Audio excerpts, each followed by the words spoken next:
For a lot of us, when we begin to do shadow work, we might find it a bit heavy or even intimidating at times. But why is it so? Why do some of us find shadow work to be a bit difficult when it's just supposed to help us heal?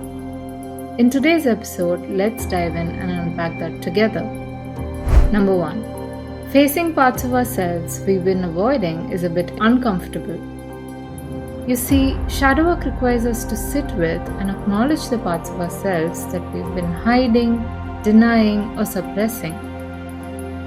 The fact that we have to accept and acknowledge parts of ourselves that we felt embarrassed about, that we tried to disassociate ourselves from, or try to run away from is a bit scary, to say the least.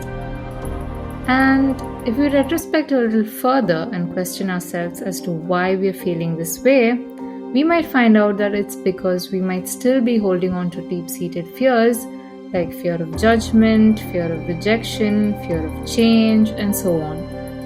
And these fears could be the root causes contributing to our shadow, which is why working on them is a crucial step before integration. Number 2, our ego will resist.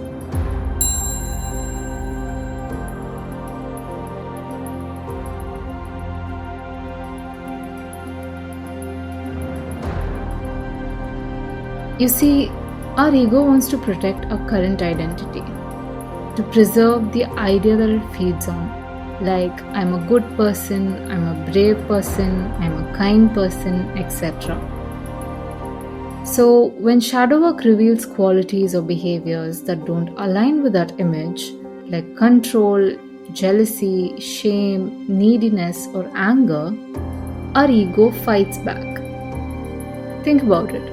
All this confrontation is a bit heavy for our ego, right? Our ego always loves to be boosted. It loves to be appreciated. But instead of doing that, when we choose to do the opposite, in some way, it kind of dissolves and crumbles our ego, which is exactly why it tries to fight back, rationalize, or blame others to avoid sitting with those truths. Number 3, staying stuck in our comfort zone. Sometimes what makes shadow work so challenging is the simple fact that it asks us to step outside our comfort zone. And that's not always easy. Take this example. Let's say there was a boy who was naturally talented in acting. As a child, he loved storytelling, performing, and being on stage.